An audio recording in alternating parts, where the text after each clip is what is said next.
aja. Ya, di mute. Oke, tugas dan tanggung jawab pengawas operasional pertambangan mineral dan batu bara. Nah, mungkin Bapak-Bapak sudah melewati mengenai namanya pengawas operasional pertama. Jadi kalau dalam manajemen itu ada lini manajemen pertama ya, kemudian lini manajemen middle, dan kemudian lini manajemen atas atau utama. Jadi lini manajemen pertama itu pengawas pertama itu biasanya langsung mengawasi di lapangan. Nah, lini middle management itu biasanya mengawasi petugas lapangan dan juga membuat mereport kepada lini manajemen utama atau atas. Jadi dia di tengah-tengah nih. Ya, jadi sebenarnya POM ini berat ya, digencet dari atas dan kemudian diharapkan tanggung jawabnya ke bawah gitu. Nah, kalau kita bicara sendiri pengawas itu artinya adalah orang yang melakukan monitoring ya, monitoring untuk melihat ya apakah segala sesuatu telah berjalan sesuai prosedur ya, sesuai kebijakan, sesuai aturan ya. Nah, kalau bicara aturan, ini ada aturan dari pemerintah, ada aturan dari perusahaan itu sendiri.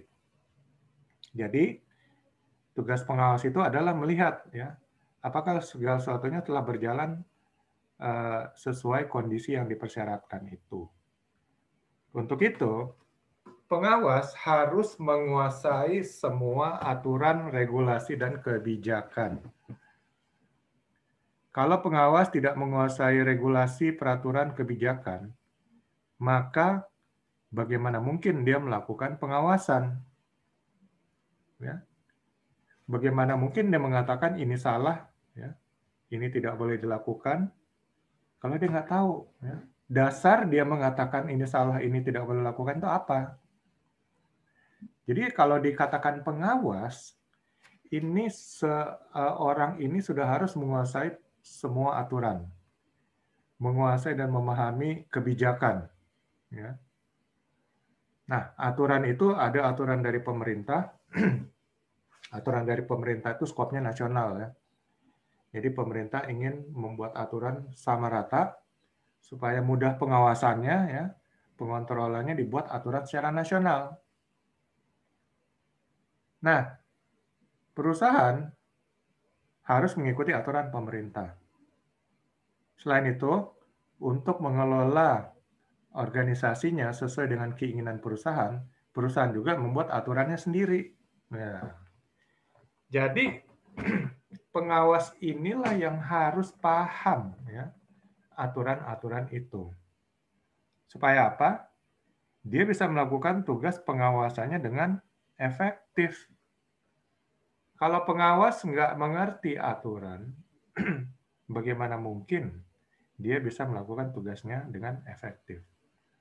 Saya ambil contoh, seorang juri ya, juri sepak bola lah yang paling gampang. Bagaimana mungkin juri ini bisa menyetop pertandingan ya, kemudian bisa mengatakan offside, bisa mengatakan pelanggaran, bisa memberikan tendangan bebas, bisa memberikan penalti, kalau dia nggak tahu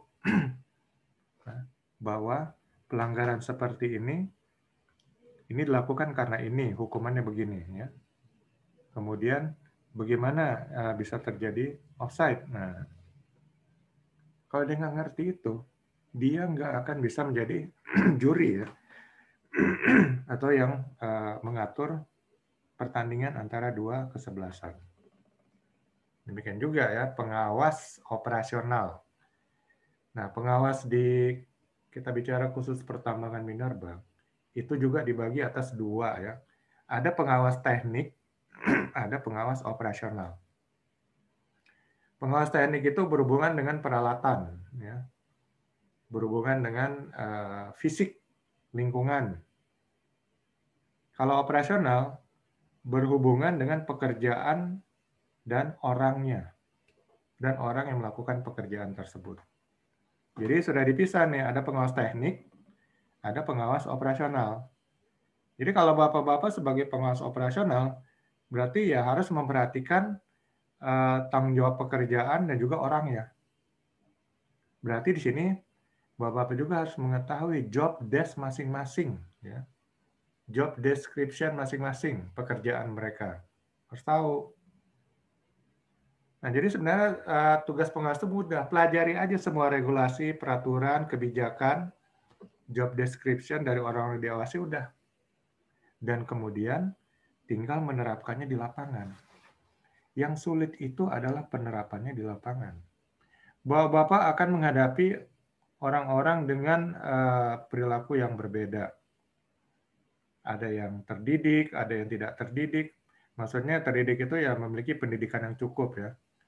Mereka mungkin sudah memiliki etika dan logika yang memadai.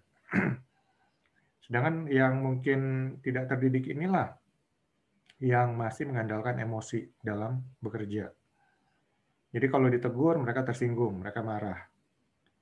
Nah, inilah yang berat. Jadi antara melaksanakan tugas tanggung jawab sebagai pengawas operasional dengan situasi di lapangan, ya, dan dengan menerapkan peraturan perusahaan di tempat kerja. So, bagaimana ngatasinnya? Stick to the rule, ya. Jadi hanya berpatokan kepada aturan. Dah. Soal konsekuensi bahwa Bapak akan diancam, dimarah, dimusuhin dan segala macam itu risiko. Nah, tapi jangan takut selama masih berada di rules-nya, di jalannya, it's okay. Ancaman atau permusuhan dan sebagainya itu adalah bagian daripada resiko jabatan. Tapi selama kita melakukan yang benar, yang usah takut. Tegas yang penting ya. Kondisi seperti itu pasti mungkin ada ya, mungkin enggak. Tapi kalau ada, ya berani kita hadapin. Itulah tugas pengawas. Nah, khusus pengawas operasional media, ini Bapak akan dituntut ya dari atas, ya, pengawas operasional utama, supaya bagaimana mengelola pengawas operasional pertama dan juga pekerjaan di lapangan. Kalau dalam sistem manajemen biasanya pengawasan itu biasanya 2 tingkat. Jadi contoh, kalau direktur tuh ngawasin manajer dan supervisor. Manajer mengawasi supervisor dan tim leader. Supervisor mengawasi tim leader dan langsung anak buah di lapangan. Yaitu manajemen yang efektif. Kalau manajemen hanya mengawasi satu tingkat di bawahnya, ya, dia nggak akan bisa membuktikan bahwa yang satu tingkat ini sudah bekerja dengan benar atau enggak. Jadi dia harus mengawasi 2 tingkat di bawah. Nah, demikian juga nih pengawas operasional pertama berarti bahwa Bapak masih mengawasi aktivitas pekerjaan langsung di lapangan. Untuk itu, Bapak-Bapak ini harus tahu pekerjaan di lapangan itu apa aja. Ya. Harus tahu perusahaan Bapak-Bapak ini bergeraknya di bidang apa ya. Apakah di bidang hauling, ya, di bidang geologi, pengeboran, dan seterusnya. Jadi tahu nih bagaimana pengawasan di lapangan, bagaimana mengawasi pengawas operasional pertama. Jadi sistem pengawasan berjenjang ini diharapkan akan efektif ya, menekan angka kecelakaan kerja. Karena dengan sistem pengawasan berjenjang ini, berarti pekerja di lapangan diawasi oleh pengawas operasional pertama ya, dan diawasi oleh pengawas operasional media. Kemudian pengawas operasional pertama dan pengawas operasional media diawasi oleh pengawas operasional utama. Jadi kalau ada yang nggak beres, ya langsung diketahui dan langsung mungkin diberikan peringatan atau SP lah, surat peringatan, ya. Peringatan lisan maupun surat peringatan tertulis. Yaitu kriterianya dalam sebuah manajemen sehingga dengan pengawasan berjenjang ini, maka angka kecelakaan kerja di pertambangan diharapkan dapat diturunkan atau diminimalkan atau bahkan dihilangkan. Yaitu sekilas gambaran mengenai tugas dan tanggung jawab dari pengawas operasional pertama pertambangan minerba. Ya. Sedangkan pertambangan minerba ini ya terbagi dua ya. Ada pertambangan batu bara dan ada pertambangan mineral. Mineral ini ada emas, tembaga, perak, ya. Semua logam mineral ya. Sampai kepada nikel ya. Besi juga mungkin, cuman besi agak jarang disebut. Yang paling banyak tambang mineral di Indonesia ini adalah tembaga, nikel, kemudian emas ya. Itu yang paling banyak di Indonesia. Nah, jadi semua ini memiliki bahaya dan resikonya masing-masing. Nah, bahaya dan resiko inilah yang harus menjadi perhatian dari pengawas operasional media. Karena apa? Dia berhubungan dengan operasional, berhubungan dengan tugas pekerjaan, dan berhubungan dengan manusianya. Jadi diharapkan manusianya itu berada dalam keadaan kondisi sehat fisik dan mental ya. Saat mereka baru mulai bekerja, dan saat mereka bekerja diharapkan terlindungi ya kesehatan fisik dan mental dan keselamatannya. Itu menjadi tugas wajib dari perusahaan ya, yang itu dibebankan dalam peraturan perundang-undangan. Nah, Bapak sebagai pengawas operasional media adalah bagian dari perusahaan sehingga berusaha ya untuk memproteksi keselamatan dan juga kesehatan dari para pekerja. Dan bagaimana mereka bisa melakukan pekerjaan dengan efektif dan efisien di lapangan. Itulah tugas daripada pengawas operasional media. Sambil mengawasi juga bagaimana peran dari pengawas operasional pertama ini melakukan tugasnya. Ya, cuman POM dan POP ini bukan jabatan struktural ya. Tapi jabatan yang berdasarkan regulasi peraturan perundang-undangan. Jabatan struktural ditentukan sendiri oleh perusahaan. Nanti apakah Bapak seorang manajer? Ya, berarti itu jabatan struktural. Bapak akan mengawasi supervisor, akan mengawasi tim langsung di lapangan. Nah, manajer ini bisa mengambil sampai POM, bisa juga mungkin mengambil sampai POU, sesuai yang dipersyaratkan. Tapi biasanya POM sudah cukup. Untuk direktur atau project manager mungkin ya harus ngambil sampai POU. Ya. Karena dia nanti akan menjadi PJO-nya ya, penanggung jawab operasional. Jadi penanggung jawab operasional itu wajib mengambil POU. Untuk jabatan struktural menengah ya cukup sampai POM aja. Tapi nggak dilarang juga untuk ngambil POU ya. Mungkin siap-siap untuk next jabatan. Oke.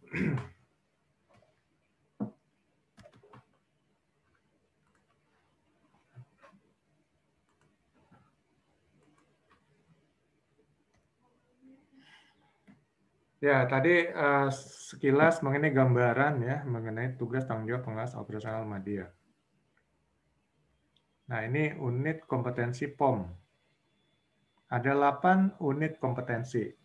Kalau di BNSP itu, ya, kompetensi seorang pekerja itu, ya, itu nanti ditunjukkan dalam unit kompetensi. Bisa 1, 2, 3, dan bisa sampai 20. Saya pernah mengambil HR Manager, itu 20 unit kompetensi. Banyak ya. Kalau ini 8 ya. Nah, 8 unit kompetensi. Nanti unit kompetensinya dibagi lagi menjadi elemen kompetensi. Jadi ini akan memudahkan asesor dalam melakukan pengujian. Ya, mereka akan menanyakan mungkin dari judul unit kompetensinya, itu berarti pertanyaan secara umum general. Kalau mereka mau lebih spesifik, mereka akan ngambil pertanyaan dari elemen kompetensi, lebih detail. Nah, nanti elemen kompetensi ini terdiri lagi dari unit kriteria unjuk kerja, KUK. Jadi itu lebih detail lagi, mendetilkan dari masing-masing elemen kompetensi. Jadi kalau asesor akan lihat orang ini cukup menguasai atau enggak. Kalau kurang menguasai, dia akan tanya secara umum aja, ya, dari unit kompetensi.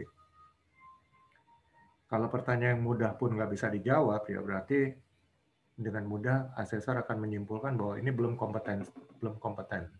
Ya. Cuman asesor nggak langsung menjudge seperti itu ya, dia akan mengetes sekali lagi,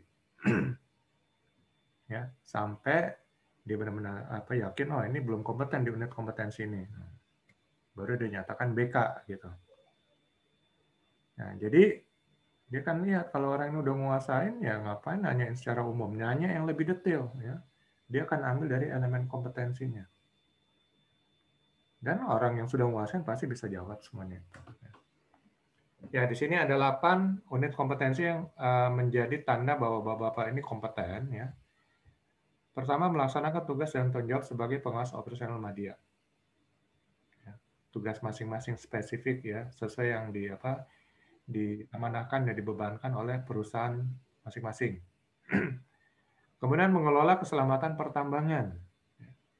Lalu mengelola lingkungan pertambangan, mengelola keadaan darurat pertambangan, melaksanakan upaya penerapan konservasi mineral dan batu bara.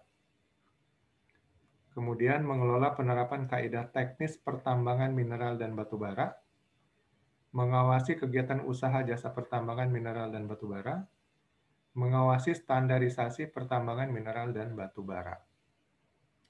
Jadi ini yang harus menjadi tanggung jawab Bapak-Bapak untuk dapat dikatakan kompeten dalam skema pengawas operasional media.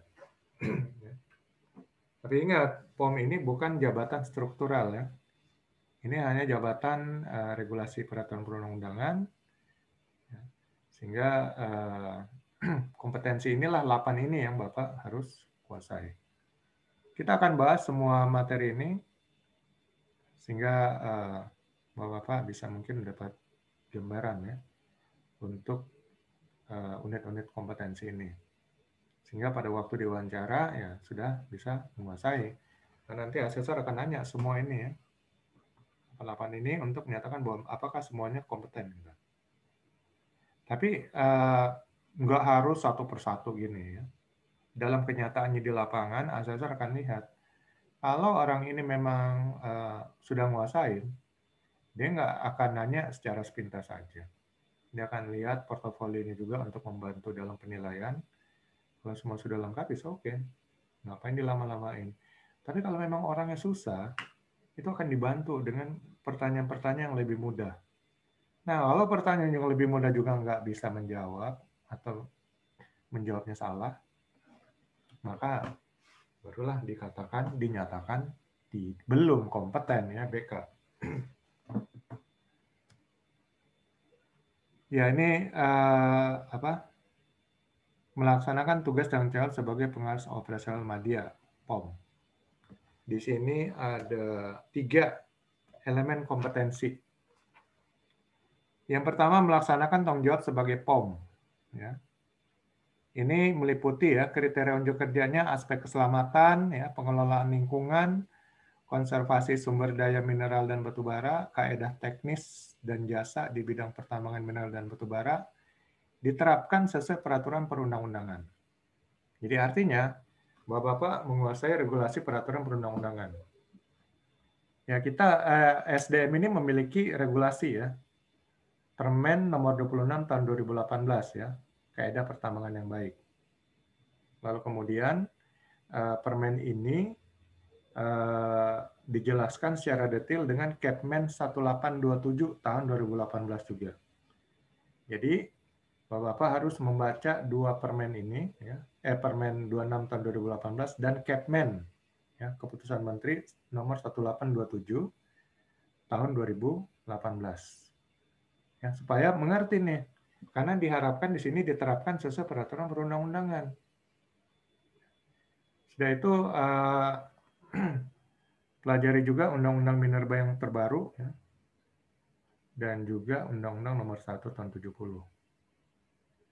Jadi Jadi Undang-Undang Minerba, ya, kemudian Permen nomor 26 tahun 2018, serta Kepmen 1827. Itu dibaca berulang-ulang, karena itu menjadi dasar ya tugas Bapak sebagai pengawas operasional media.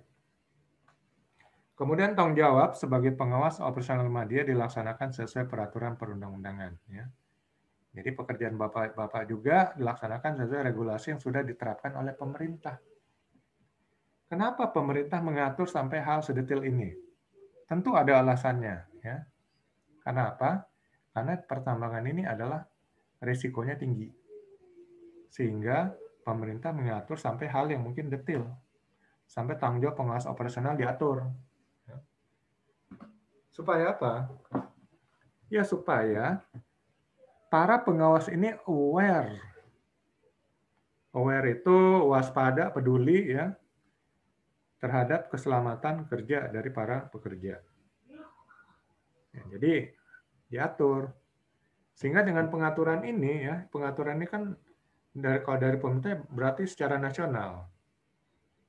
Sehingga setelah diterapkan secara nasional dievaluasi ini. Apakah kekurangan-kekurangannya?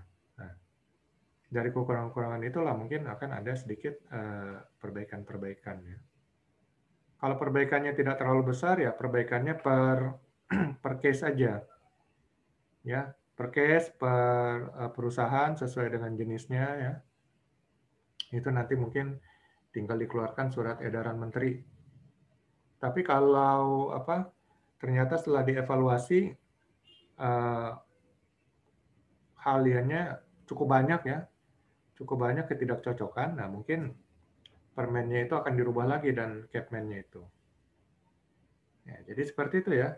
Kalau memang hasil evaluasi tidak terlalu jauh-jauh banget, ada masalah sedikit aja ya, tinggal diatur dengan surat edaran menteri, SE menteri. Tapi kalau terlalu banyak, terlalu besar, ya direvisi lagi tuh. Nah sejauh ini kayaknya belum ada ya. Jadi masih dipakai Permen 26 2018 dan Kepmen 1827 2018. Dan kemudian elemen kompetensi yang kedua, melaksanakan tugas sebagai administrator sesuai kewajibannya yang telah diatur. Kalau dibilang administrator, berarti mengatur secara administrasi. Administrasi itu apa? Berhubungan dengan dokumen. Ya. Di sini ada 3 kriteria unjuk kerja. Tugas dan kewajiban sebagai administrator bidang keselamatan, pengelolaan lingkungan, konservasi, sumber daya, kaidah teknis, dan jasa di bidang pertambangan mineral dan batubara dijelaskan sesuai peraturan perundang-undangan. Jadi kembali diatur regulasi peraturan perundangan, ya tugas dan kewajiban sebagai administrator. Tugas dan kewajiban sebagai administrator bidang keselamatan, pengelolaan lingkungan, pertambangan, konservasi, sumber daya mineral dan batubara dan seterusnya dilaksanakan sesuai peraturan perundangan. Ya. Dijelaskan, dilaksanakan, dievaluasi, itu aja. Kalau saya baca lagi kepanjangan, sama aja semua isinya. Ya. Tugas dan kewajiban sebagai administrator, ya. Sama. Kalau sini pelaksanaan tugas dan kewajiban sebagai administrator, ya. Dievaluasi sesuai peraturan perundang-undangan. Jadi nanti mulai dari pemahamannya, lalu pengaturan tugas sebagai administrator dan juga pelaksanaannya. Semua acuannya adalah regulasi peraturan perundang-undangan. Ya. Nanti evaluasi. Apakah sudah dilakukan benar nih? Acuannya apa evaluasi? Ya peraturan regulasi peraturan perundang-undangan. Yang tadi saya bilang ya, Undang-Undang Minerba, Undang-Undang Nomor 1 Tahun 70 dan Undang-Undang Minerba kan ada yang terbaru ya. Saya lupa tuh nomornya. Terus Permen nomor 6 tahun 2018 dan Kepmen 1827 tahun.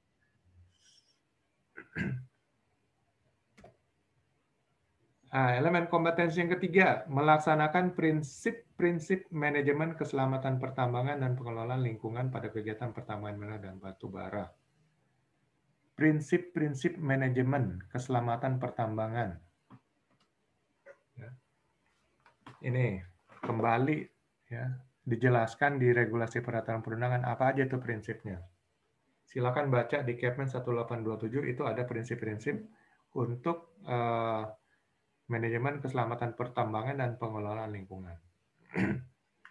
Prinsip-prinsip manajemen keselamatan pertambangan dan pengelolaan lingkungan pertambangan mineral dan batubara dijelaskan sesuai dengan peraturan perundang-undangan. Semuanya ada di peraturan perundang-undangan.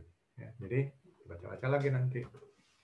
Nah, ini melaksanakan tugas dan tanggung jawab sebagai POM ya hanya berdasarkan regulasi. Berarti Bapak-Bapak harus banyak baca regulasi ini. Yang tadi saya sebutkan ya, Undang-Undang Minerba, Undang-Undang Nomor 1 Tahun 70, Permen Nomor 26 Tahun 2018 dan Kepmen 1827 tahun 2018.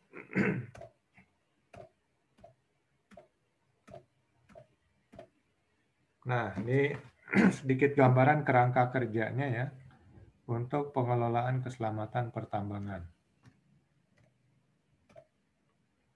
Ya, di sini nanti ada pengawas, Inspektur Jenderal dari SDM, pemerintah di sini diwakili oleh Kepala Inspektur Tambang KAIT ya. Biasa ini apa? KAIT ini adalah kepala dinas provinsi ya. Kemudian ada inspektur tambang ya, jadi pengawas di provinsi yang bersangkutan, pengawas tambang, dan juga ini nanti komunikasi antara pemerintah dengan perusahaan tambang adalah buku tambang. Kemudian di perusahaan sendiri organisasinya adalah kepala teknik tambang ya, organisasi dan personel keselamatan pertambangan, program-program keselamatan pertambangan, anggaran dan biaya, dokumen dan laporan keselamatan pertambangan. Nanti ini diawasi oleh Inspektur Jenderal SDM, BPKP, dan Badan Pengawas Keuangan.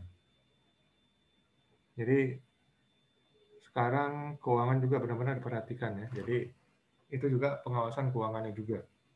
Nah, POM ini sudah bicara juga pengawasan keuangan ya, nggak hanya bicara mengenai operasional di lapangan ya. Jadi benar-benar harus diperhatikan itu. Kemudian regulasinya ya. Undang-Undang Minerba ini yang lama nih, Undang-Undang Nomor 4 tahun 2009. Sekarang kayaknya ada yang terbaru 2020, saya lupa nomornya berapa itu. Kemudian peraturan pemerintah untuk pembinaan dan pengawasan minerba. Biasanya setelah keluar undang-undang, pemerintah mengeluarkan PP. Ini PP yang lama, berarti PP yang baru saya juga belum lihat ya. PP yang baru untuk pengawasan pembinaan mineral dan batu bara ya. Menerjemahkan undang-undang minerba. Jadi undang-undang itu biasanya dibuat masih general, umum. Nanti ya untuk juklak-juknisnya, petunjuk pelaksanaan, petunjuk teknisnya atau detailnya itu akan dijelaskan oleh peraturan pemerintah ya. Kemudian keputusan menteri, peraturan menteri ya. Kepdirjen ya, Direktur Jenderal Minerba dan seterusnya. Nah, di sini pasal 33 ya. Berarti ini bicara fisiknya ya. Bicara fisiknya bahwa tanah, bumi dan bangunan ini semuanya dikuasai oleh negara dan digunakan sepenuh-penuhnya untuk kemakmuran dan kesejahteraan masyarakat. Nah, diterjemahkanlah oleh Undang-Undang Minerba. Lalu Undang-Undang Minerba dijelaskan lagi dengan lebih detail oleh PP ya, atau Permen dan Kepmen dan Kepdirjen. Dan kemudian Undang-Undang 45 pasal 27 ya. Ini mengenai hak setiap warga negara ya untuk mendapatkan penghidupan yang layak. Ini diatur dengan Undang-Undang Ketenagakerjaan dan Undang-Undang Keselamatan Kerja. Lalu dijelaskan dengan PP ya, penerapan SMK 3 dan PP Keselamatan Kerja Tambang. Nah, semuanya ini detail dijelaskan di dalam Kepmen 1827 tahun 2018. Silakan dibaca-baca, ini cukup gemuk dan tebal ya. Tapi isinya lengkap situ. Kalau belum ada nanti saya share ya di grup. Ya, ini dasar hukumnya. Dasar hukum, ini Undang-Undang Minerba sudah diganti.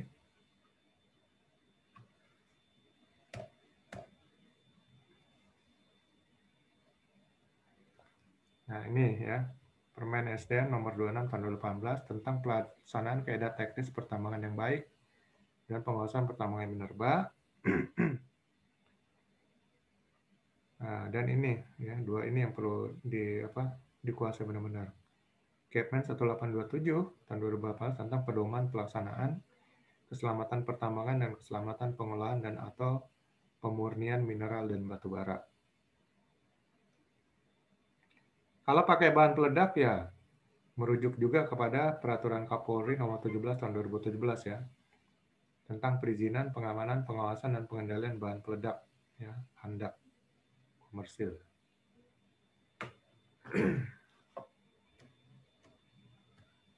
Undang-Undang nomor 1 tahun 70 ini menyatakan bahwa setiap tenaga kerja berhak mendapat perlindungan keselamatan. Ya, itu hak setiap tenaga kerja. Keselamatannya. Kalau perusahaan lalai, maka perusahaan akan dituntut. Ya. Lalu penanggung jawab di perusahaan itu siapa? Itu akan dicari nanti. Ya. Mulai dari direkturnya, lalu kemudian pengawas pertambangannya. Ya, Bapak-bapak hati-hati ya, ada punya konsekuensi hukum juga. Jadi harus bekerja dengan benar.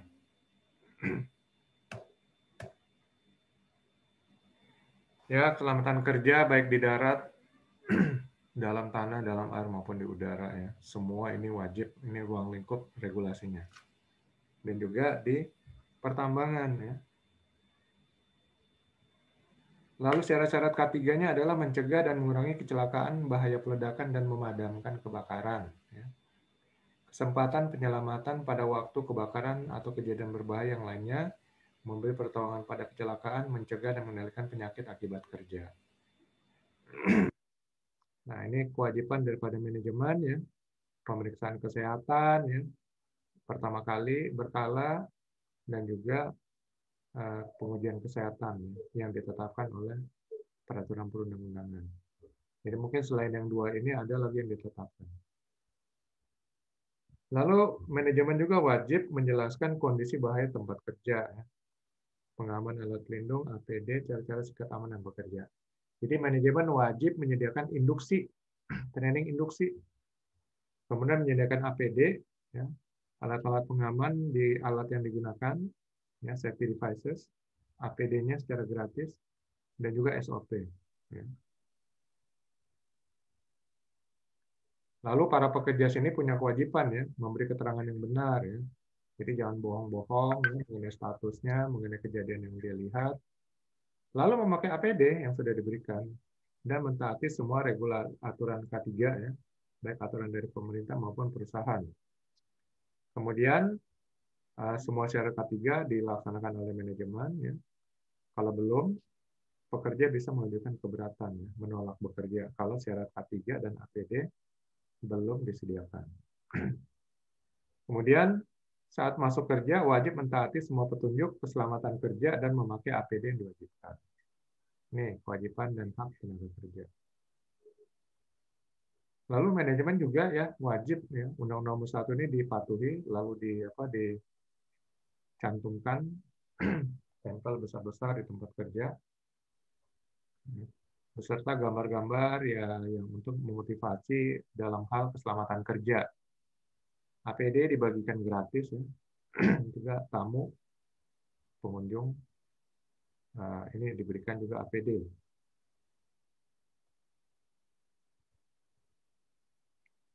Kemudian di dalam PP nomor 19 tahun 73. PP nomor 19 tahun 73 ini adalah dasar hukum K3 bagi pertambangan. Jadi kalau dalam Undang-Undang Nomor 1 tahun 70, K3 itu adalah hak dan wewenang Kementerian Ketenagakerjaan. Tapi dengan PP nomor 19 tahun 73, maka pertambangan diberikan wewenang untuk mengelola sendiri K3-nya. Jadi ini adalah dasar dari pertambangan untuk mengelola K3. Sehingga Kementerian SDM juga menerbitkan regulasi-regulasi K3. Tapi secara terbatas, khusus untuk Apa? Untuk pertanyaan nanti ya selesai ini khusus untuk pertambangan, tidak berlaku secara umum. Lalu ada regulasi dari Kementerian Ketenagakerjaan yang juga wajib digunakan oleh Minerba yang memang belum diatur oleh Minerba. Seperti kebisingan, ya, kebisingan, kemudian pencahayaan, ya. Pokoknya yang berhubungan dengan lingkungan kerja itu kayaknya wajib diikuti oleh Minerba juga, walaupun Minerba nggak mengatur secara khusus. Kemudian regulasi mengenai pesawat uap, ketel uap dan sebagainya, Minerba nggak mengatur khusus, tapi itu diatur secara khusus oleh Kementerian Ketenagakerjaan. Kenapa ketel uap nggak diatur? Karena ketel uap itu sudah diberikan kepada Kementerian Ketenagakerjaan berdasarkan Undang-Undang UAP tahun 30, ya undang-undang yang ngatur. Sehingga nggak bisa lagi diserobot sama SDM. Yang bisa diserobot mungkin adalah pesawat angkatan angkut, ya. Kemudian apa? Ya itu pesawat angkut paling banyak nanti yang digunakan. Apalagi pertama kan kebanyakan menggunakan pesawat angkut ya, alat-alat berat itu.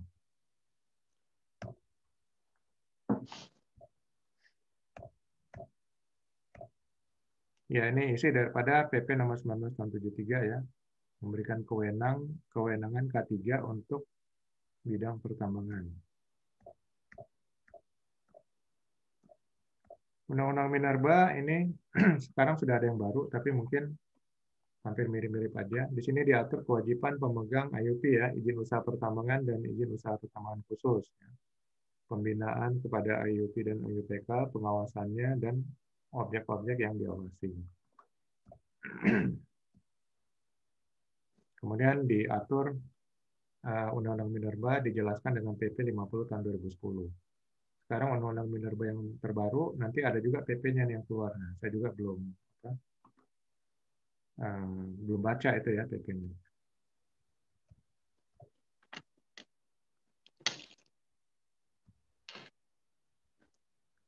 Nah, di sini good kalau arti GMP sebenarnya adalah good manufacturing process ya. Tapi sini mungkin good mining practices. Jadi kaidah pertambangan yang baik. Tapi secara umum biasanya ini berlaku untuk food safety ini. Good manufacturing practices. Tapi dipakai juga untuk good mining practices ya. Kaidah pertambangan yang baik. Jadi kaidah pertambangan yang baik itu ada keselamatan operasi pertambangan, teknis pertambangan, konservasi sumber daya mineral dan batu bara, penguasaan dan pengembangan dan penerapan teknologi, pengelolaan lingkungan hidup, reklamasi dan fase tambang, dan K3 pertambangan. Keselamatan operasi pertambangan ini peralatan teknis. K3 pertambangan ini berhubungan dengan manusianya. Ya, ini good manufacturing practices. Kalau semua ini benar-benar diterapkan. Ya. Dan juga objek-objek dan sasarannya, ruang lingkupnya, ya, sesuai dengan regulasi peraturan perundangan. Nah, ini menjadi bagian pengawasan daripada inspektur tambang. Ya. Inspektur tambang ini akan melakukan pengawasan, nanti akan bekerja sama dengan bagian K3 pertambangan dan KU pertambangan, ya, serta dengan KTT. Ini penjelasan tentang Undang-Undang Minerba ya, PP nomor 55 tahun 2010. Sekarang sudah ada undang-undang terbaru, ya kan ada PP yang terbaru juga. Ya, ini mengatur tentang pembinaan penyelenggaraan usaha pertambangan, ya, pembinaan atas pelaksanaan keselamatan usaha pertambangan, angka 3-nya keselamatan operasi, pelaksanaan pengawasan. Jadi nanti kalau mau Bapak-Bapak detail menguasai seluruh regulasi, memang semua regulasi harus dibaca ya. Tapi ini sudah yang lama, nanti cari aja yang PP yang terbaru yang menjelaskan tentang undang minerba yang terbaru. Jadi undang-undang itu nanti penjelasannya diatur lagi oleh PP dan juga Permen dan Kepmen. Nah, kita nggak tahu nih, karena ada undang-undang minerba yang terbaru, apakah Permen dan Kepmen ini akan berubah juga. Nah, kita tunggu aja. Nah, ini keselamatan pertambangan ya. Keselamatan pertambangan itu luas. Ini bisa mencakup kepada peralatan dan instalasi teknisnya, bisa mencakup kepada manusia. Nanti kalau dibagi, KO pertambangan itu untuk peralatan instalasi teknis dan juga K3 pertambangan. Nah, saya mute dulu ya. Sorry. Jadi untuk menghindari kecelakaan dan penyakit akibat kerja, ini berhubungan dengan keselamatan kerja, kesehatan kerja, lingkungan kerja, sistem manajemen K3. Jadi di pertambangan sendiri itu ikut juga sistem manajemen K3. Ya. Sistem manajemen K3 itu diatur PP 50 tahun 2012. Dulu, waktu sistem manajemen K3 diatur oleh Menteri Tenaga Kerja, Permen nomor 5 tahun 96, maka pertambangan nggak mau ikutin. Lalu mereka berusaha untuk buat sistem manajemen sendiri untuk pertambangan.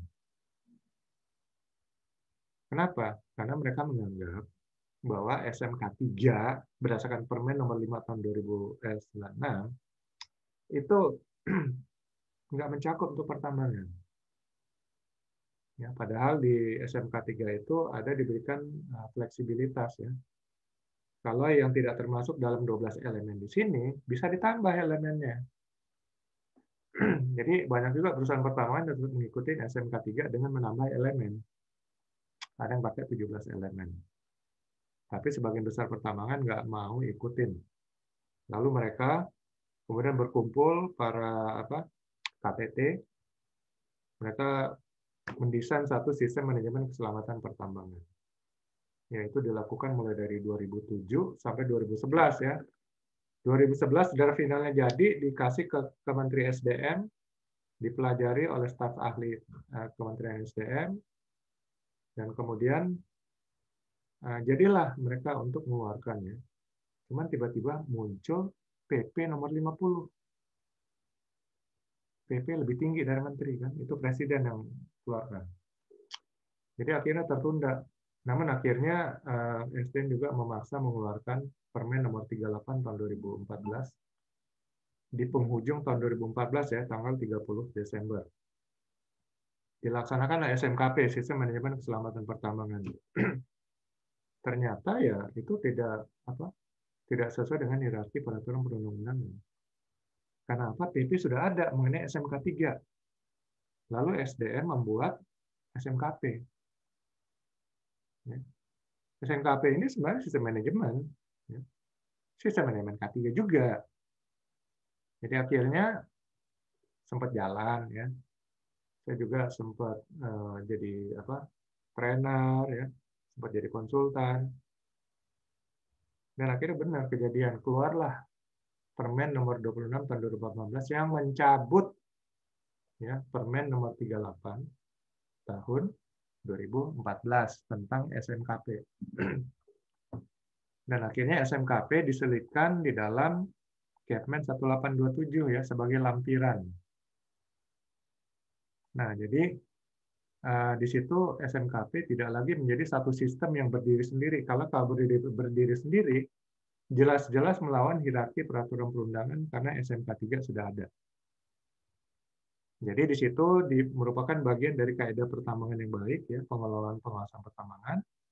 Nah, itulah lampirannya sampai sekarang.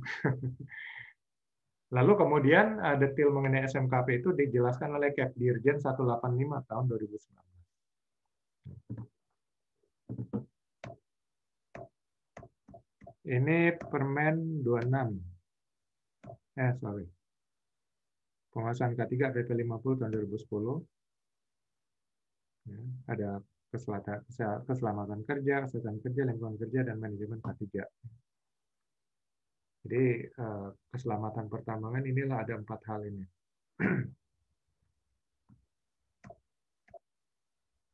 Kemudian pengujian kelayakan peralatan sarana dan instalasi ini masuk kepada keselamatan operasional atau KO pertambangan. Kemudian penilaian kompetensi ini masuk kepada K3 pertambangan. Nah, disinilah masuklah POP, POM, dan PO ya.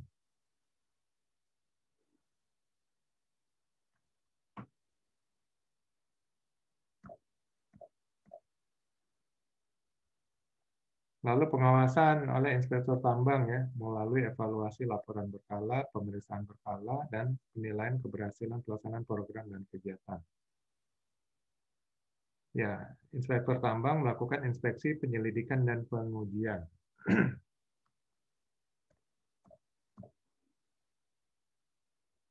Nah, ini wewenang inspektur tambang ya, memasuki daerah pertambangan setiap saat dan seterusnya. Nah, sekarang Permen Nomor 26 Tahun 2018 tentang pelaksanaan kaidah teknis pertambangan dan pengawasan pertambangan mineral dan batu bara. Ya, ini yang Bapak wajib ya baca nanti Permen 26 ini. Ini tentang pelaksanaan kaidah teknik pertambangan yang baik, pelaksanaan tata kelola pengusahaan pertambangan mineral dan batu bara, pengawasan penyelenggaraan pengelolaan usaha pertambangan, pengawasan terhadap kegiatan usaha pertambangan, sanksi administratif, dan lain-lain. Jadi intinya pemerintah sekarang benar-benar mengawasi ya, tidak hanya masalah keselamatan pertambangan, itu yang utama, masalah keselamatan pertambangan, tapi juga keuangannya. Karena untuk menghindari penyelewengan keuangan ya. Karena ini masuk keuangan negara. Yang ditambang itu adalah tanah dan bumi milik pemerintah. Ya. Yang digunakan sepenuh-penuhnya untuk kemakmuran masyarakat. Kalau sampai dikorupsi, ya berarti itu hanya untuk kepentingan pribadi dan golongan, ya, melawan Undang-Undang Dasar 1945 pasal 33.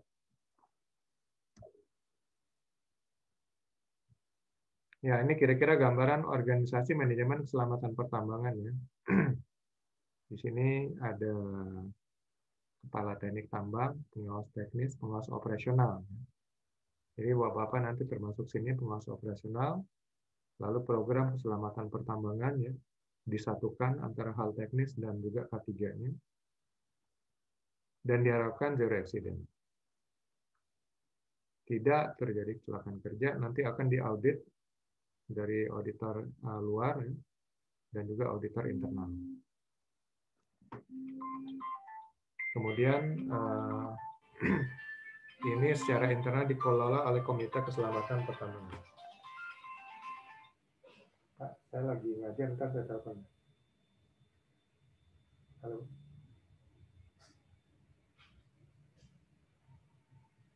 Pak, saya lagi ngajar, ntar saya telepon ya. Lagi.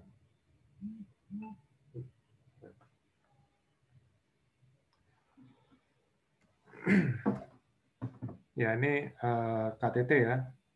KTT ini berarti dia yang mengepalai hal-hal teknis dan juga operasional dalam suatu izin usaha pertambangan.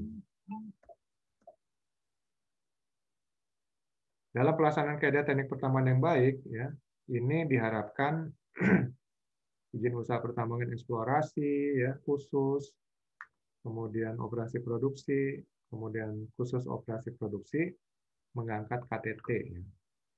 Lalu disahkan oleh Kepala Inspektur Tambang.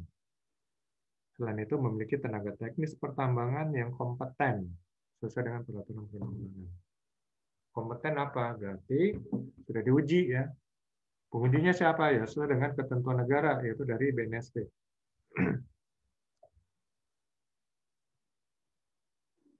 Dan sebelum jadi harus ada KTT ditunjuk ya sebelum memulai operasional. Dan kemudian pengawas teknis ya. Pengawas teknis juga ini akan membantu tugas daripada teknis lapangan ya, akan membantu tugas dari KTT. KTT ini kan Kepala Teknik Tambang, jadi sebenarnya hal yang berhubungan dengan teknik. Namun dia juga bertanggung jawab dengan K3. Nah, untuk urusan K3 nanti akan dibantu dengan pengawas operasionalnya. Pengawas operasionalnya termasuk yang sudah dianggap kompeten, ya inilah POP, POM, dan POU. Dalam pelaksanaan kaidah teknik usaha jasa pertambangan yang baik, ya, ini diharapkan, udah nih diulang-ulang. Kemudian untuk usaha jasa pertambangan ada penanggung jawab operasional. Nah, ini Kepmen 1827 tentang pedoman kaidah teknik usaha jasa pertambangan dan evaluasi kaidah teknik usaha jasa pertambangan. Jadi sinilah detailnya yang menjelaskan tentang Permen nomor 26.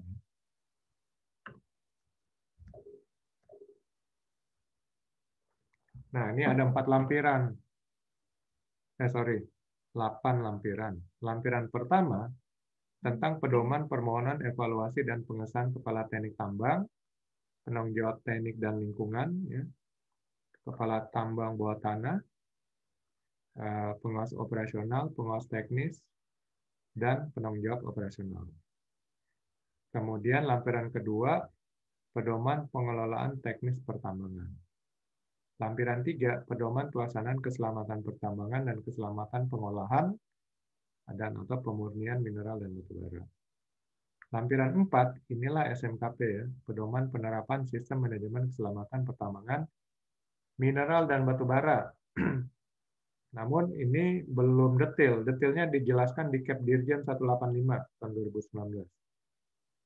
Lampiran 5, pedoman pelaksanaan pengelolaan lingkungan hidup pertambangan mineral dan batu bara. Lampiran 6, pedoman pelaksanaan reklamasi dan pasca tambang serta pasca operasi pada kegiatan usaha pertambangan mineral dan batu bara. Lampiran 7, pedoman pelaksanaan konservasi mineral dan batu bara. Lampiran 8, pedoman kaidah teknik usaha jasa pertambangan dan evaluasi kaidah teknik usaha jasa pertambangan. Jadi semua ini ada di unit kompetensi untuk POM. Jadi baca ini, ya, biar lebih jelas. Ya, Bapak-Bapak bisa memahami tugas dan tanggung jawabnya, karena semua tugas dan tanggung jawab sebagai POM itu berdasarkan regulasi peraturan perundang-undangan.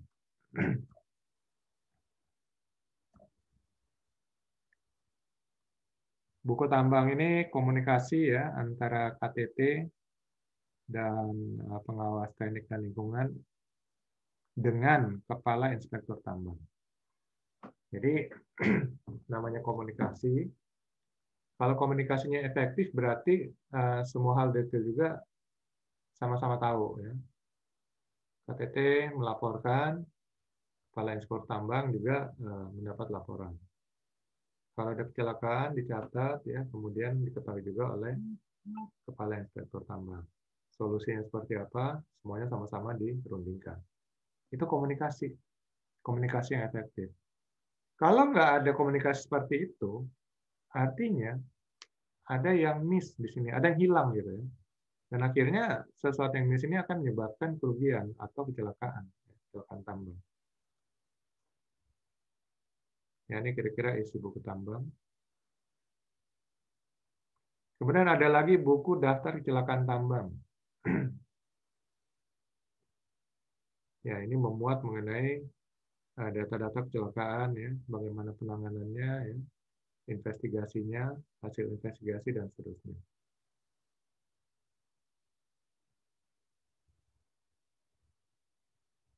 Di sini ada pelaporan keselamatan kerja, kemudian rencana kerja, anggaran, dan biaya keselamatan kerja, RKAB-nya, ya. Jadi sekarang RKAB, menurut informasi dari yang saya dapat dari teman-teman KTT, mereka itu harus mendapat persetujuan dari pemerintah. Jadi tiap tahun ajukan RKAB, disetujui dulu oleh pemerintah. Jadi keuangan pertambangan sekarang benar-benar diatur, ya. Karena itu pertambangan itu adalah tanah milik negara.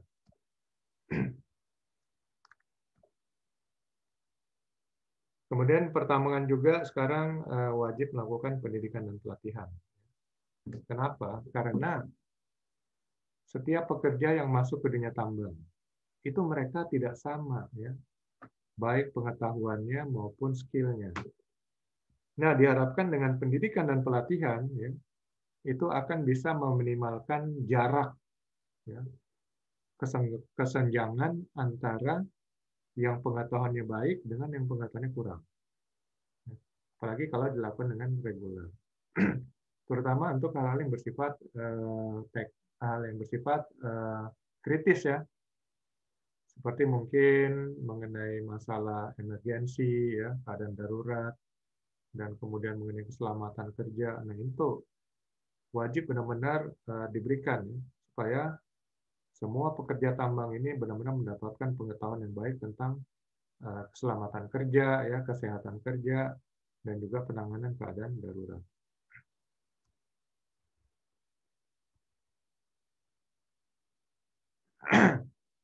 Ini kecelakaan tambang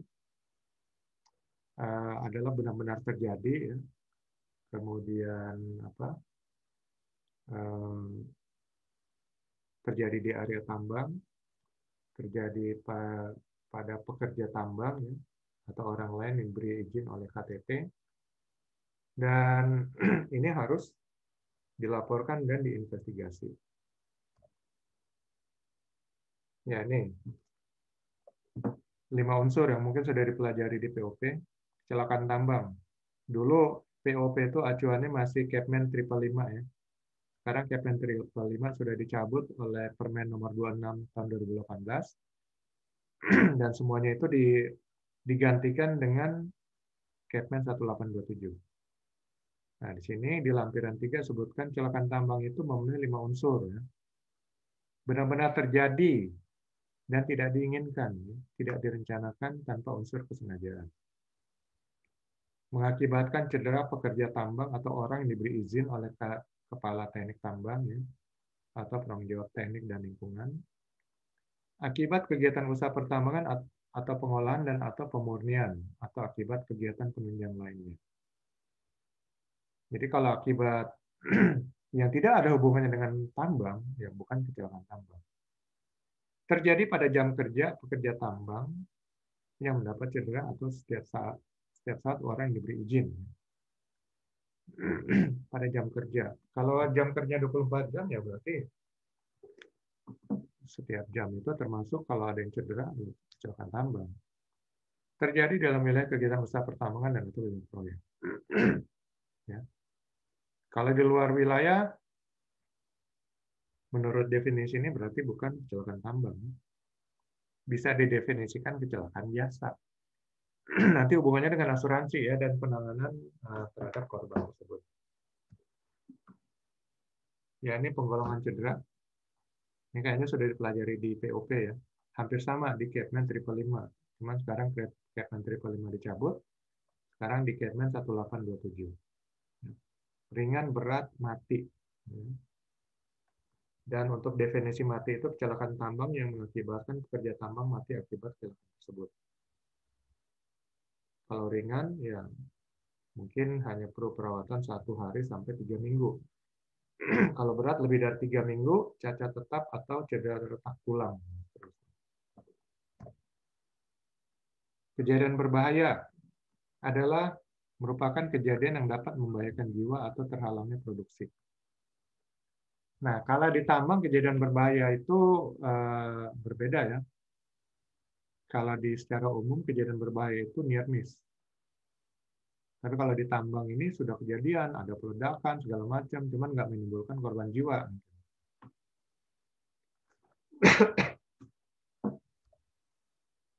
Nah, ini contoh kejadian berbahaya.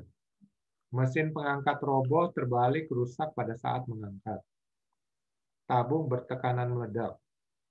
Terjadi hubung pendek, tegangan lebih disebabkan kebakaran, peledakan yang menyebabkan kegiatan terhenti lebih 24 jam. Kebocoran bahan berbahaya, kendaraan pengangkut bahan berbahaya terbalik, dan lain-lain. Kalau secara umum, kejadian-kejadian ini sudah insiden, ya, sudah insiden. Tapi kalau di tambang ini masih dikatakan kejadian berbahaya karena nggak ada korban jiwa. Kemudian ketentuan melapor ya berdasarkan lampiran 3. Kecelakaan dan kejadian berbahaya dilakukan penyelidikan oleh KTT, PTL, atau inspektur tambang berdasarkan pertimbangan ya kepala inspektur tambang, ya, dan segera melakukan penyelidikan terhadap semua kecelakaan dalam waktu tidak lebih dari 2 kali 24 jam. Ya, ini sistem manajemen K3. Dia berusaha ya mengatur keselamatan kerja, mengatur pengontrolan secara desain keselamatan kerja, manajemen sistem, dan juga perilaku daripada tim atau orangnya diatur. Sehingga diharapkan injury rate ya atau kecelakaan kerja itu menurun.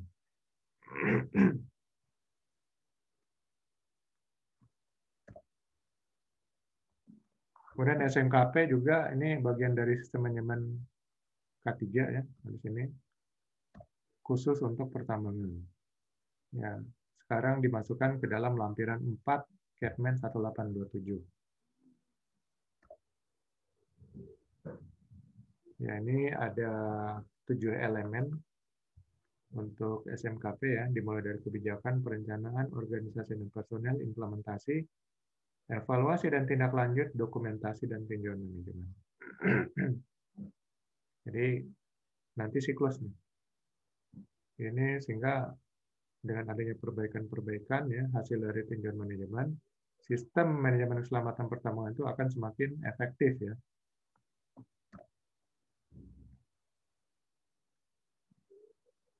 Kemudian di sini mengenai SMKP. Ya, intinya SMKP adalah keselamatan pertambangan itu dimasukkan ke dalam satu sistem. Sistem itu artinya adalah aturan metode yang ditetapkan oleh perusahaan, sehingga jadilah satu sistem. Namun SMKP tidak ditetapkan oleh perusahaan, tapi sudah diatur oleh pemerintah, yaitu Kementerian SDM. Sehingga tinggal ikut ya persyaratan yang ada, maka jadilah SMKP ya diterapkan. Ya, 7 elemen tadi yang saya bilang ya. Sorry. Ini mengenai penjelasan ya.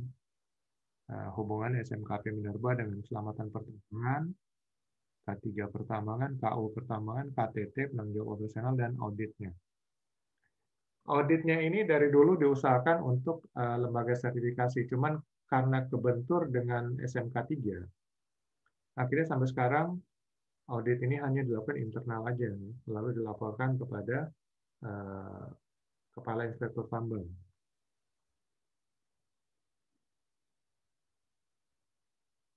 Ya, ini pengertian SMKP berdasarkan Kepmen 1827.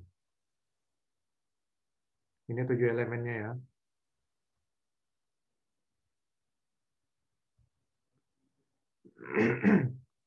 Nah, audit tadi saya bilang ya, saat ini masih dilakukan audit internal. Untuk eksternalnya masih terbentur ya dengan dengan PP 50. Jadi SMKP ini belum dapat dikatakan suatu sistem manajemen yang berdiri sendiri. Karena kalau dia mau berdiri sendiri nanti melawan kepada PP 50 ya mengenai SMK 3. Kemudian mengenai peledakan ya, kalau ada peledakan ini ada di lampiran 3B ya, angka 6.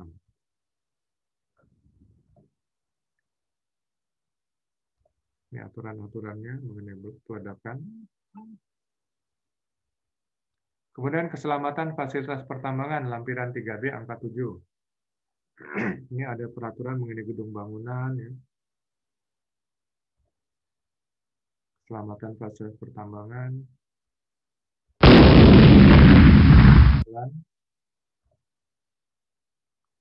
Jadi diharapkan perbengkelan juga itu rapi, bersih, ya, housekeeping-nya baik. Jadi jangan cara kuno bahwa bengkel itu harus kotor, jorok dan sebagainya, enggak. Sekarang semua bengkel itu harus rapi, bersih kalau bisa. Housekeeping-nya dijaga.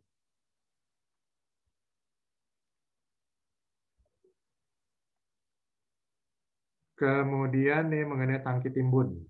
Ya, ini berdasarkan lampiran 3B angka 7C. Ya. Ini ada peraturan mengenai tangki timbun. Ya. Nanti kalau punya tangki timbun ya, ikutin nih semua regulasinya. Di Kemenaker juga sudah ada peraturan mengenai tangki timbun ya. Permenaker nomor 37 tahun 2016. Ya, itu juga menjadi bagian ya. Bagian yang harus diikutin tentang penyelenggaraan, pembangunan, dan kemudian pengelolaan tangki timbun. Ini untuk tambang permukaan yang perlu diperhatikan ya. Jangan sampai longsor gitu kan. Bahaya longsor gitu. Ya, ini di lampiran 3B angka 9 untuk keselamatan tambang permukaan. Nanti semua dibaca-baca lagi. Karena waktu kita terbatas untuk bisa bahas semua ini.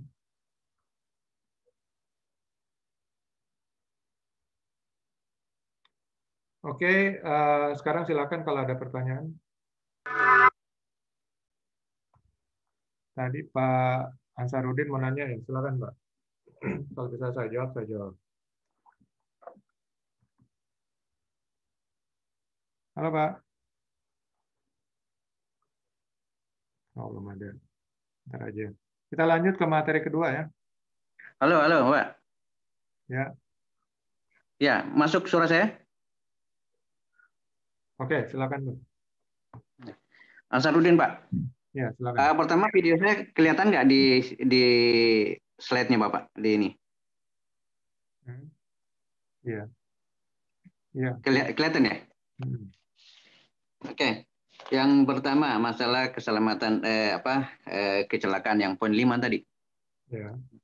Poin 5 berada di di area izin usaha jasa pertambangan. Kalau misalnya kita barging, loading ke model fosil, itu kan agak jauh. Apakah itu ruang lingkup untuk memparkir model fosil masih di luar wilayah IUP pertambangan atau tidak masalah kalau di luar? Ini Pak, kalau ini menyangkut masalah kalau tidak ini menyangkut masalah keselamatan kerja pertambangan, pekerja pertambangnya. Ini ya, kalau pemerintah tidak mengatur hal-hal yang mungkin Bapak sebutkan itu, berarti silakan perusahaan bikin aturan sendiri. Ya. Jadi silakan bikin aturan. Oh ya. Jadi kalau perusahaan sudah buat karena berapa kali kasus kejadian kecelakaan itu berada di luar jauh dari dermaga, itu dinyatakan kecelakaan kerja, bukan kecelakaan tambang. Nah, itu yang pertama. Kemudian sama-sama, ini poin kelima juga. Pada saat jam istirahat misalnya, jam istirahat terjadi kecelakaan. Apakah itu masih termasuk kecelakaan kerja atau termasuk kecelakaan tambang atau kecelakaan kerja? Oke, gini ya. Kalau tadi Bapak bilang, ini kan saya bilang saya istirahat sebentar. Hubungannya dengan asuransi, Pak. Ya, sehingga dikatakan kecelakaan tambang atau kecelakaan kerja. Jadi tinggal negosiasi dengan perusahaan asuransinya. Oh, iya. Itu. Nah, ini agak menimbulkan suatu persepsi. Ya. Tatkala karyawan istirahat, baik dia lakukan buang air kecil. Yang Bapak di luar area IUP. Nah, kalau jam istirahat terjadi kecelakaan kerja, itu kecelakaan tambang, Pak. Karena masih jam kerja itu. Kecelakaan tambang. Iya, kecelakaan tambang. Walaupun dia keluar tidak melakukan kegiatan, cuma istirahat. Iya, masih jam kerja. Iya. Masih jam kerja, cuma berapa meter dari istirahat. Iya, betul. Kecuali sudah pulang ya, umpamanya perusahaan nggak ada shift-shiftan, lalu di jam 6 sore terjadi kecelakaan walaupun masih di area tambang, ya itu doang, bukan kecelakaan tambang. Oke. Kemudian untuk sementara itu aja dulu Pak. Oke, Nanti saya. kita lanjut lagi ya materi kita yang kedua karena kita ngejar waktu juga. Ya. Yang kedua ini dasar hukum.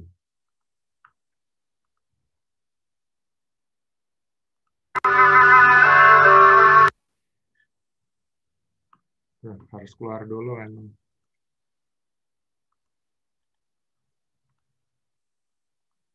Dasar hukum.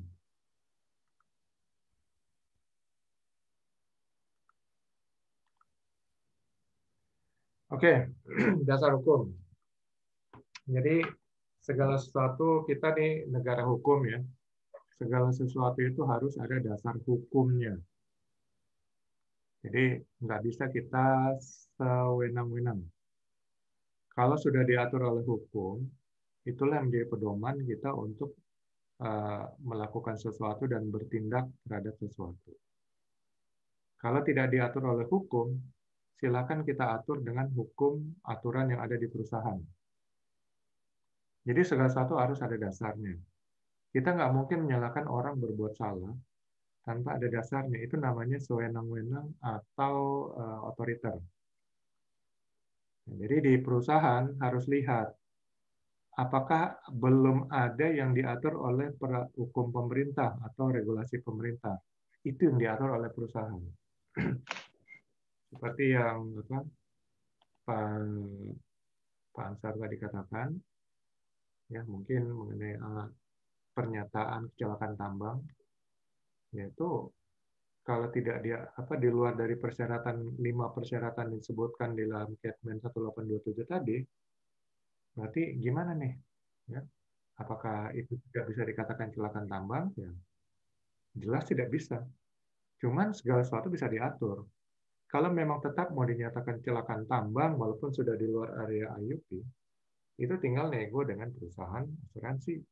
Karena nih kecelakaan tambang berhubungan dengan pembiayaan.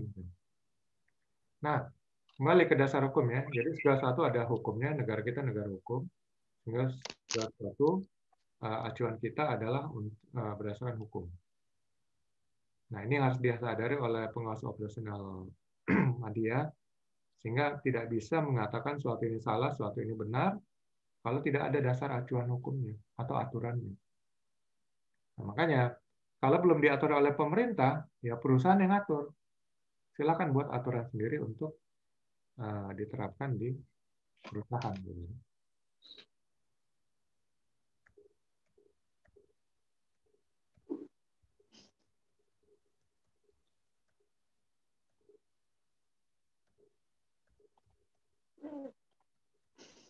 Ya, ini unit kompetensi yang harus dikuasai oleh POM.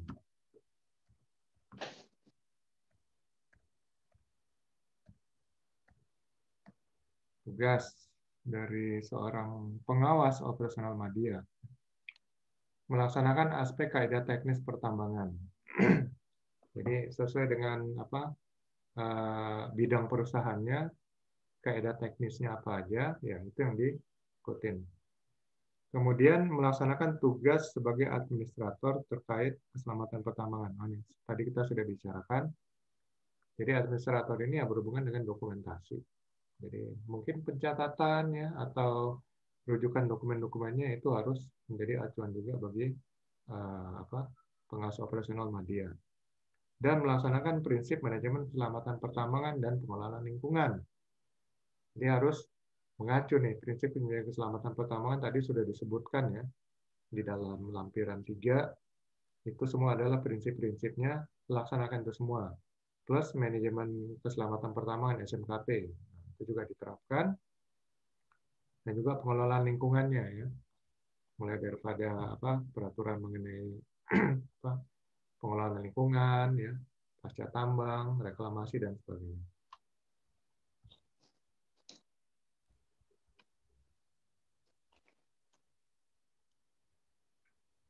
Ya ini tadi sesuai dengan unit kompetensi yang harus dikuasai ya. Dasar hukum keselamatan pertambangan, kebijakan pengawasan pertambangan, kemudian prinsip dan manajemen keselamatan pertambangan, manajemen keadaan darurat, teknis pertambangan dan konservasi minerba, Peraturan dan pengelolaan lingkungan pertambangan, jasa usaha standarisasi pertambangan minerba. Ini undang-undang kompetensi yang harus dikuasai, dan semuanya ini ada di regulasi peraturan perundang-undangan atau hukum. Yang lengkapnya semua sudah ada di Kepmen 1827. Dasar hukum keselamatan pertambangan. Undang-Undang Nomor 1 Tahun 70, PP Nomor 19 Tahun 73. Kalau kita pakai bahan peledak ya peraturan Kapolri kita pakai. Kemudian Undang-Undang Ketenagakerjaan. Sekarang sudah ada yang baru, Omnibus Law. Kemudian PP 50 Tahun 2012 tentang SMK 3. Undang-Undang Minerba juga ada yang baru. Lalu peraturan turunannya juga sedang mungkin dibuat ya. Jadi apakah kita lihat nanti akan ada perubahan juga di peraturan SDM-nya. Sementara ini, inilah yang Bapak-Bapak harus kuasain nih. Permen 26 dan Kepmen 1827. Plus, kalau mau menguasai SMKP, ini Kep Dirjen SDM 185.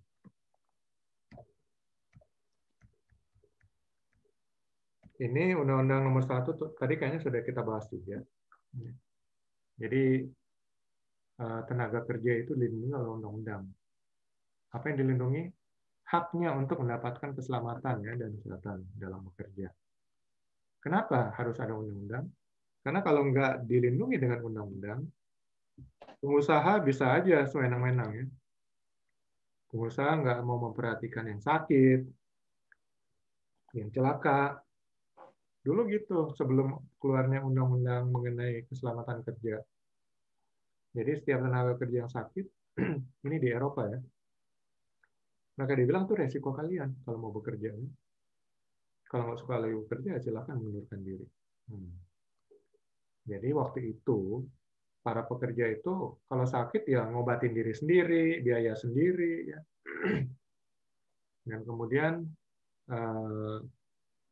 semuanya tergantung ke pengusaha. Ada pengusaha yang baik, dibantuin, dibiayain. Ada pengusaha yang nggak baik, ngobatin diri sendiri, biaya sendiri. Nah, jadi nggak rata, tidak ada keadilan. Nah, makanya pemerintah turun tangan, keluarkan regulasi. Dengan regulasi inilah ada keadilan. Jadi undang-undang, peraturan pemerintah dan segala macam itu untuk aspek keadilan di masyarakat, ya, supaya semua masyarakat sama-sama merasakan keadilan. Jangan sampai satu diganti ya kesehatannya, keselamatannya, yang satu enggak. Berarti kan nggak adil. Nah, ini menyalahi undang-undang dasar kita. Karena tiap masyarakat itu berhak mendapatkan pekerjaan dan penghidupan yang layak berdasarkan ya, keadilan. Nah, makanya dibuatlah Undang-Undang Nomor 170 untuk melindungi hak tenaga kerja akan keselamatan dan kesehatannya dalam bekerja. Nah, sini juga diatur hak dan kewajiban tenaga kerja, ya, apa yang tenaga kerja juga harus taat kepada aturan, ya, memakai APD yang sudah diberikan, ya. Kemudian mereka bisa meminta syarat-syarat K3 dilaksanakan, seperti penyediaan APD dan juga safety devices-nya, ya, alat pelindung untuk keselamatan di peralatan yang dia gunakan, dan juga persyaratan K3 lainnya, ya. Ya, contohnya kalau bekerja di ruang terbatas itu harus dilakukan pengukuran apakah ada gas-gas berbahaya, lalu kemudian mungkin blower, ya, exhaust dan sebagainya. Kalau nggak dilaksanakan ya pekerja berhak menolak untuk bekerja di situ. Lalu kewajiban pengurus, ya, tadi kita sudah bahas ini semua. PP 19 juga sudah. Undang-Undang Nomor 13. Nah, ini mengenai ketenagakerjaan, ya, yang lama nih. Sekarang Omnibus Law. Sebenarnya nggak banyak berubah, ya. Cuman Omnibus Law itu menyatukan semua regulasi terkait dengan ketenagakerjaan. Kalau dulu kan setiap departemen punya aturan ketenagakerjaan sendiri. Lakukan gitu. Jadi bus, satu bus gitu sama-sama, namanya juga omnibus tuh. Supaya tidak ada terjadi perbedaan, ketimpangan hukum dan hukum yang tumpang tindih. Undang-Undang Minerba sudah ada yang baru. Saya belum baca secara lengkap. Kemudian good manufacturing practices, ya, tata kelola pertambangan yang baik. Ini mengelola K3-nya, alat dan instalasi teknis, ya, KU pertambangan, lingkungan, teknologi, konservasi, ya, sumber daya minerbanya, teknis pertambangan, dan ya ini 6 hal ini.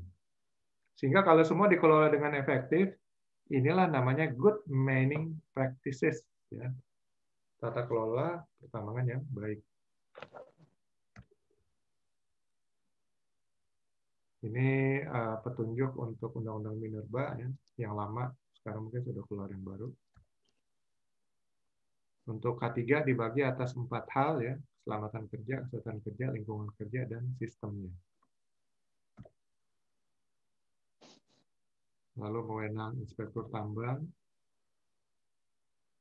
ini Permen nomor 26. Ini kayaknya pengulangan yang tadi, ya. Jadi di permen ini juga di sinilah, ya, mengelola selain keselamatan kerja ada pemasaran keuangan. Ini sekarang pemerintah juga benar-benar memperhatikan masalah keuangan dan pajaknya, gitu, ya. Juga memperhatikan pengelolaan data, teknologi, teknis pertambangan, lalu pemberdayaan masyarakat setempat, lalu kegiatan lain di bidang usaha pertambangan yang mengangkut kepentingan umum. Ya, berarti ini CSR-nya, ya, Corporate Social Responsibility. Kemudian pelaksanaan kegiatan sesuai dengan izin usaha pertambangan dan khususnya. Jumlah, jenis, dan mutu hasil usaha pertambangan. Ini semua harus ada tata kelola yang baik. Dan semua sudah diatur oleh pemerintah, tinggal diikuti nanti. Lalu pengangkatan KTT, ya, kemudian KTBT, tambang bawah tanah, ya, pengawas teknik dan lingkungan, PTL. Izin usaha pertambangan harus ada PJO-nya. Kemudian, nah ini KTT juga dan PTL.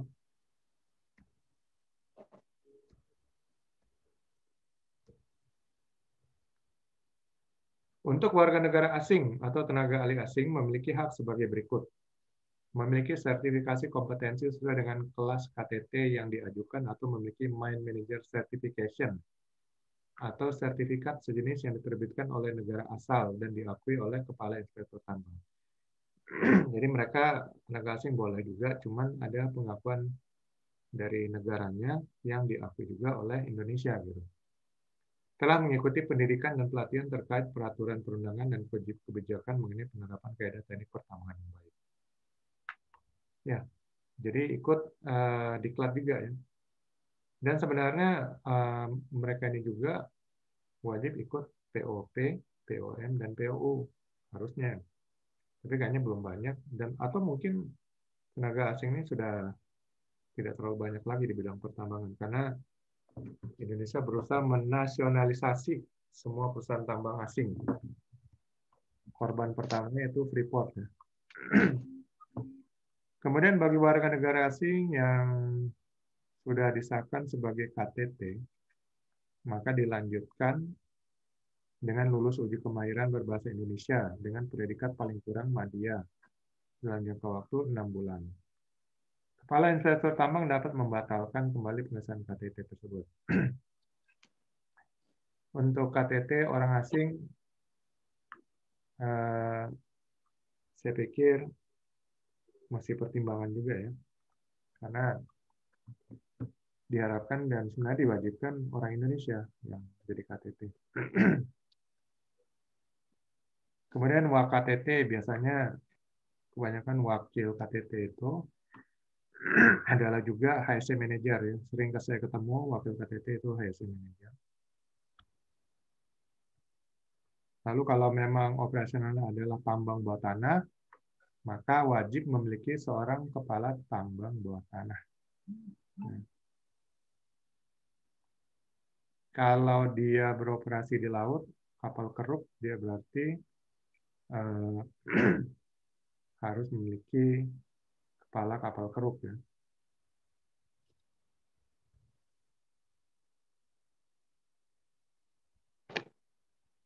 Kemudian pemegang IUP wajib menyediakan peralatan, perlengkapan, alat pelindung diri, fasilitas, personal dan biaya yang diperlukan untuk pelaksanaan ketentuan. Jadi mulai dari APD, ya, safety devices segala macam itu harus disediakan oleh perusahaan pemegang izin usaha pertambangan. Membentuk dan menetapkan organisasi bagian keselamatan pertambangan berdasarkan jumlah pekerja, sifat atau luas area kerja. Jadi ada KKP ya, Komite Keselamatan Pertambangan itu wajib dibentuk juga. Yang intinya adalah untuk benar-benar mengelola keselamatan pertambangan ya di area tempat izin usaha pertambangan itu beroperasi. Keselamatan pertambangan dibagi atas dua bagian, K3 pertambangan dan KO pertambangan. Ya. K3 itu berhubungan dengan manusia, KO itu berhubungan dengan alat peralatan instalasi teknis. Nah, ini K3 pertambangan ya. Keselamatan dan kerja pertambangan yang maksud pada ini keselamatan kerja pertambangan meliputi manajemen resiko. Kemudian program keselamatan kerja yang meliputi pencegahan terjadinya kecelakaan, kebakaran, dan kejadian lain yang berbahaya. Lalu ada diklat pendidikan pelatihan keselamatan kerja, lalu ada administrasinya, ada manajemen keadaan darurat, ada inspeksinya, dan ada pencegahan dan penyelidikan kecelakaan. Ini 7 faktor untuk keselamatan kerja pertambangan yang harus diperhatikan. Manajemen risiko menjadi satu hal yang penting, karena sekarang dunia juga sudah menyadari bahwa risiko itu harus dikelola. Kalau nggak dikelola, perusahaan akan rugi. Kenapa rugi? Ya, tiba-tiba datang risiko, ya tidak diperhitungkan sebelumnya, dan itu akan mendatangkan kerugian untuk perusahaan. Risiko itu macam-macam ya. Risiko keselamatan kerja, risiko keuangan, ya, risiko sumber daya manusia, dan seterusnya. Risiko marketing juga ada. Ya, semua jenis risiko itu harus dikelola, dan di dunia pertambangan juga harus mengelola semua risiko tersebut ya. Jadi ini hal yang terpenting pertama adalah manajemen risiko. Ini menjadi bagian dari K3 pertambangan. Kemudian masih di Permen SDM nomor 26, keselamatan kerja pertambangan meliputi program kesejahteraan pekerja atau buruh, higienis dan sanitasi, ergonomis, pengelolaan makanan, minuman, dan gizi pekerja buruh, dan atau diagnosis pemeriksaan penyakit akibat kerja. Ya, untuk keselamatan kerja pertambangan, ini ada program kesejahteraan pekerja buruh ya, lalu memperhatikan kesehatan, kebersihannya, ya, sikap kerjanya, ergonomis, pengelolaan makanan dan minuman, ya, gizi. Ini kalau pengadaan kantin ya. Lalu pemeriksaan kesehatan secara berkala. Kemudian lingkungan kerjanya juga ya harus memperhatikan lakukan pengukuran, penilaian, pengendalian terhadap kondisi lingkungan kerja. Khusus untuk lingkungan kerja, dari Kemenaker sudah dikeluarkan Permen nomor 5 tahun 2018 ya. Itu menjadi acuan ya. Jadi nilai ambang batas ya, bahaya fisika, bahaya kimia dan sebagainya itu menjadi acuan dalam pengelolaan lingkungan kerja. Kemudian untuk operasi pertambangan, keselamatan operasi pertambangan yang berhubungan dengan peralatan dan instalasi teknis. Di sini sistem prasarana, instalasi dan peralatan pertambangan ya harus direncanakan sistem pemeliharaan dan perawatan sarana, prasarana, instalasi dan peralatan pertambangan. Ya, ada perencanaannya. Kemudian menunjuk penanggung jawab dalam sistem pemeliharaan dan perawatan sarana, prasarana, instalasi dan peralatan pertambangan. Lalu kemudian melaksanakan sistem pemeliharaan tersebut ya sesuai dengan ketentuan peraturan perundang-undangan dan standar nasional atau internasional yang dipakai oleh perusahaan.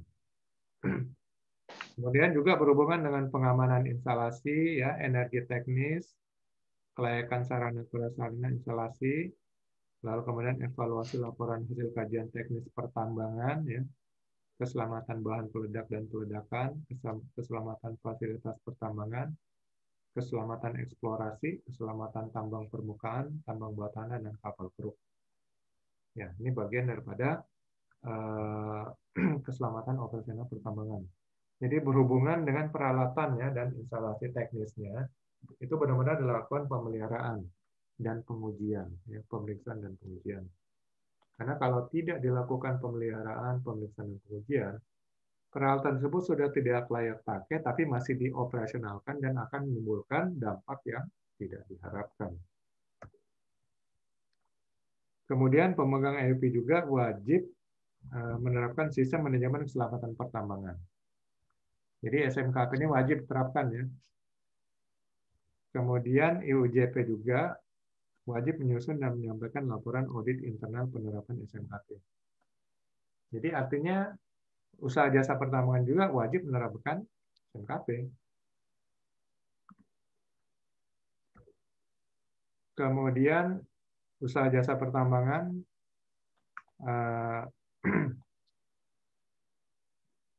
untuk melakukan kegiatan usaha jasa pertambangan yang berkaitan dengan harus mendapatkan izin. Ya, jadi izin juga dikeluarkan oleh Dirjen Minerba, ya. Kemudian tanda registrasi tidak lagi diberlakukan sebagai dasar untuk melakukan kegiatan usaha jasa pertambangan non-inti. Jadi untuk UJP yang non-inti nggak perlu tanda registrasi TR. Jadi bisa langsung masuk gitu. Kalau dulu semua kan non-inti juga masuk, seperti untuk training segala macam harus ada tanda registrasi. Nah, tanda registrasi ini hanya untuk pengangkutan dan penjualan yang telah diterbitkan sebelum diundangkannya peraturan menteri. Ya, terutama pengangkutan, loading, unloading, yaitu ya jasa pertambangan yang wajib registrasi. Kemudian izin usaha di bidang pertambangan minerba ini ada dibagi atas 7 kelompok, ya. Izin usaha pertambangan eksplorasi, izin usaha pertambangan khusus eksplorasi, izin usaha pertambangan operasi produksi, izin usaha pertambangan khusus operasi produksi, izin usaha operasi produksi khusus untuk pengolahan atau pemurnian, izin usaha pertambangan operasi produksi khusus untuk pengangkutan dan penjualan, dan izin usaha jasa pertambangan. Jadi kalau ada yang kata khusus-khusus ini adalah sesuatu yang khusus, ya, terutama mungkin untuk modal asing. Jadi ada perlakuan khususnya. Kemudian pemegang IUJP dalam melaksanakan kegiatan usahanya wajib mengangkat penanggung jawab, ya, atau PJO, penanggung jawab operasional. Lalu buat laporan audit internal SMKP secara berkala. Untuk pengawas operasional, ya, memiliki sertifikat kompetensi pengawas operasional atau sertifikat kualifikasi yang diakui oleh Kepala Inspektur Tambang sesuai jenjang jabatannya.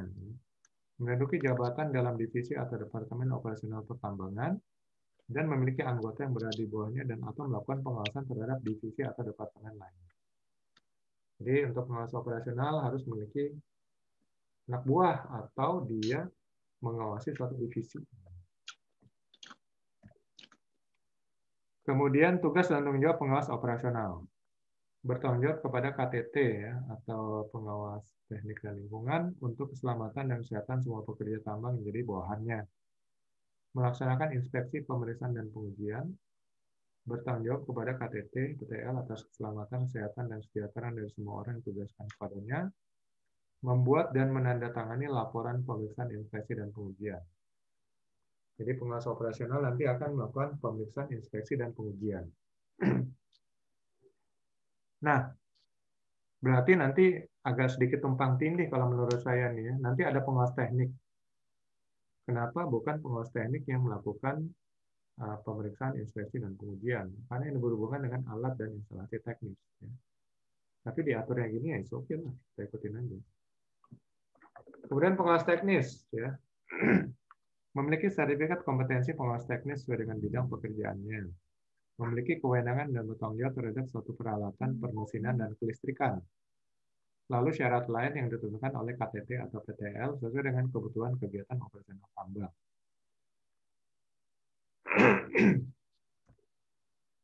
Tugas dan fungsi pengawas teknis bertanggung jawab kepada KTT atau PTL untuk keselamatan pemasangan dan pekerjaan serta pemeliharaan yang benar semua sarana, prasarana, instalasi, dan peralatan pertambangan yang menjadi tugasnya. Merencanakan dan menekankan dilaksanakannya jadwal pemeliharaan yang telah direncanakan, serta semua perbaikan sarana, prasarana, instalasi, dan peralatan pertambangan yang dipergunakan pemeliharaan. Sedangkan riksa ujinya di pengawas operasional.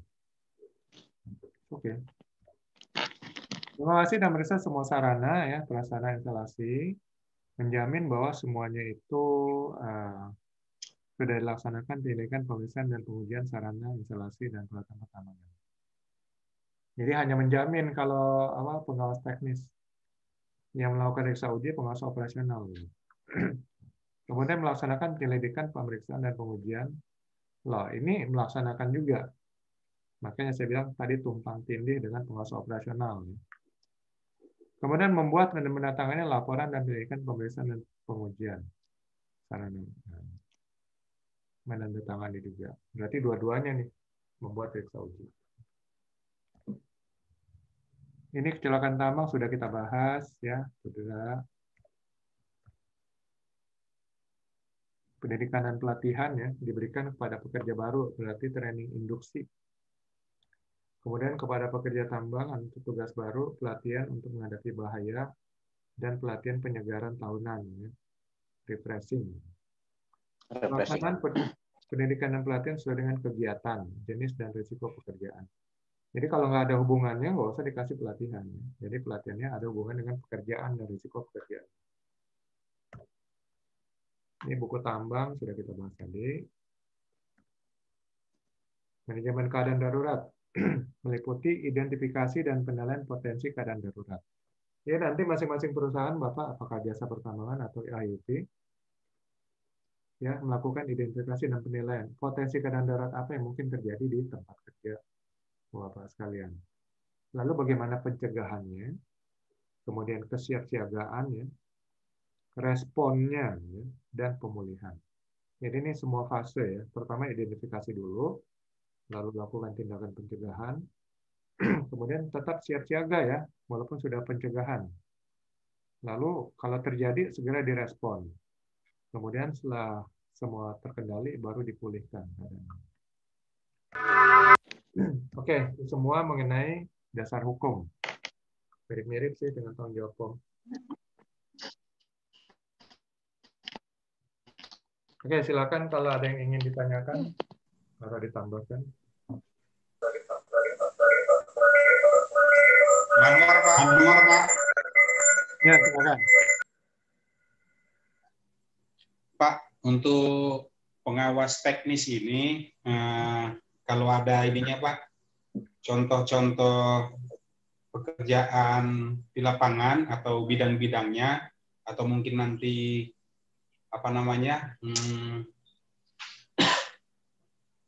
jenis pada pekerjaan apa bisa di-share Pak ininya tentang materinya untuk biar bisa dibaca lebih dalam lagi. Tapi nggak ada hubungannya dengan pengawas operasional. Kalau teknis ini kan umpamanya Bapak punya alat berat, ya. Alat berat Bapak ini apakah sudah dilakukan pemeliharaan secara reguler?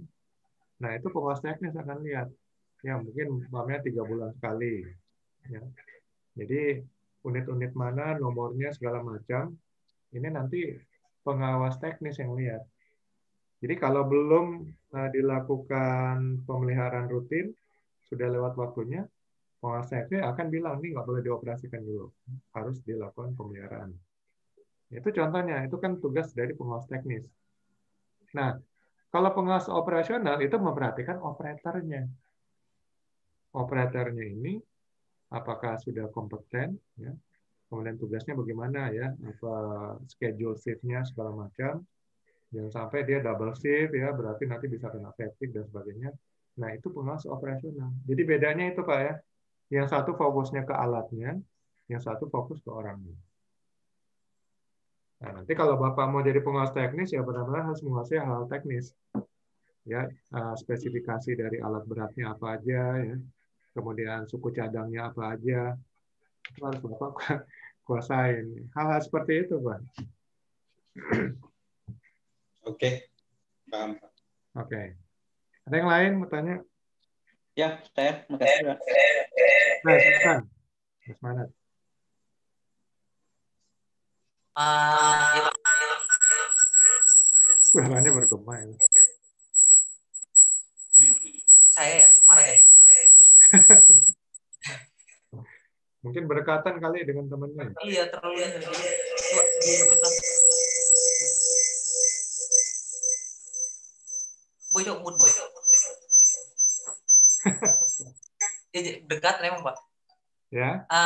Mau nanya sedikit, Pak. Silakan. Berhubungan dengan pengawas teknis tadi sih, Pak. Maksudnya masih kurang fokus juga gitu, Pak. Nangkapnya maksudnya bukannya harusnya kalau pengawas operasional misalnya di stop line nih misalnya. Kan kita kan kayak yang Bapak sampaikan tadi kan lebih ke ngawasin operator.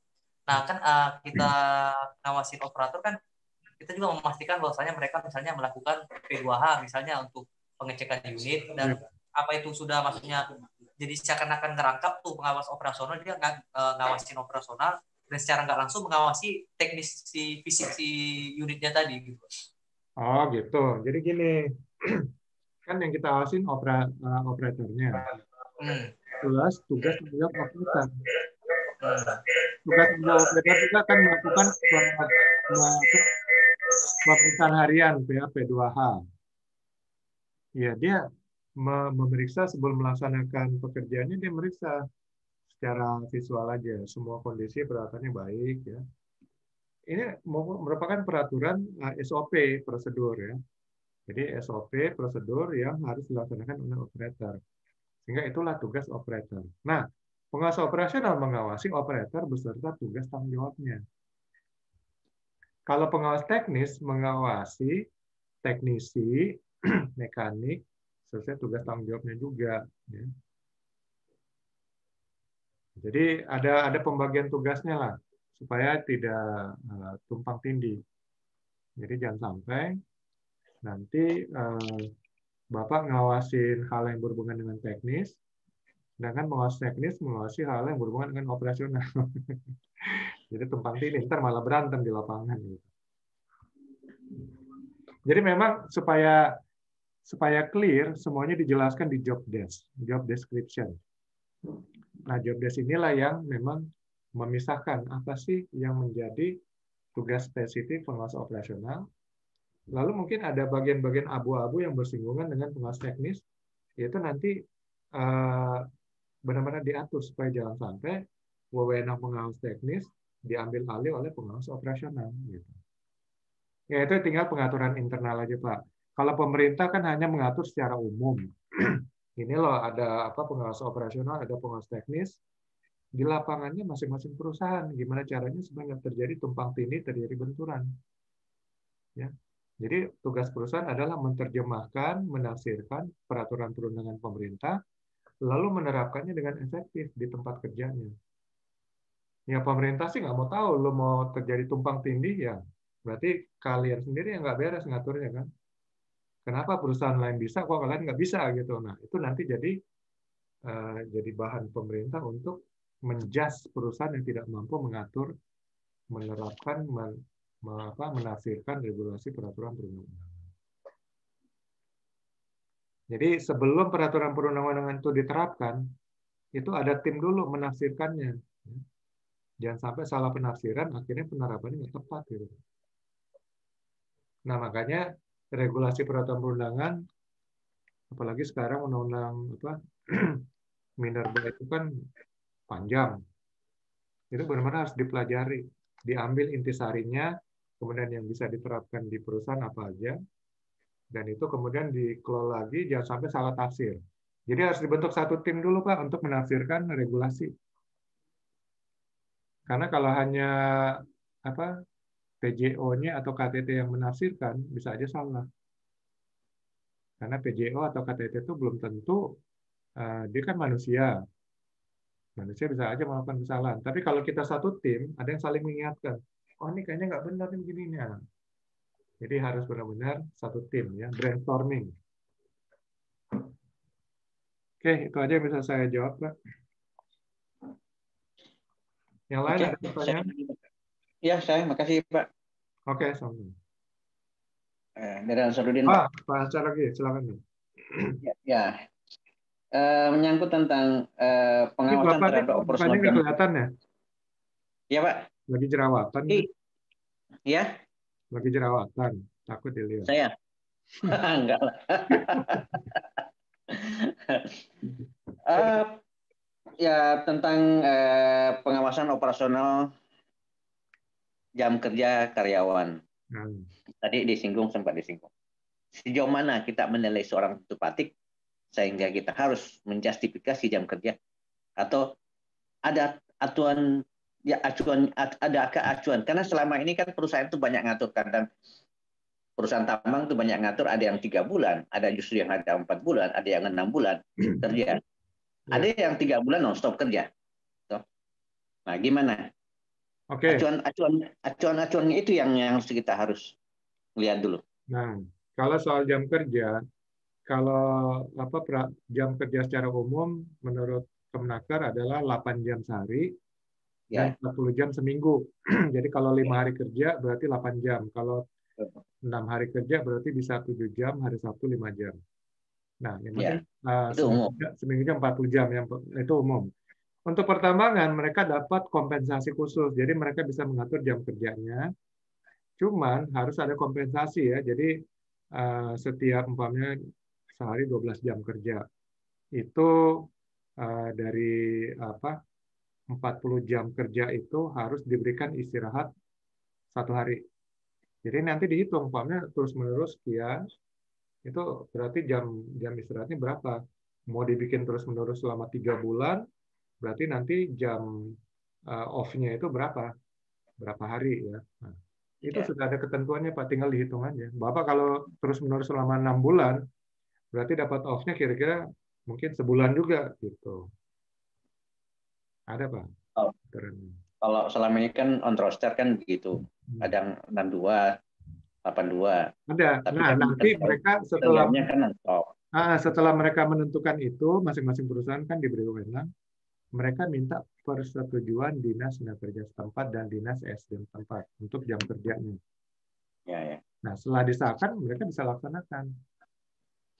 Jadi itu case by case, Pak. Walaupun regulasi pemerintah kan 40 jam per minggu, tapi bisa khusus pertambangan bisa tidak sesuai dengan itu ya. Cuman mendapat pengesahan dari Dinas Tenaga Kerja dan Dinas SDM setempat.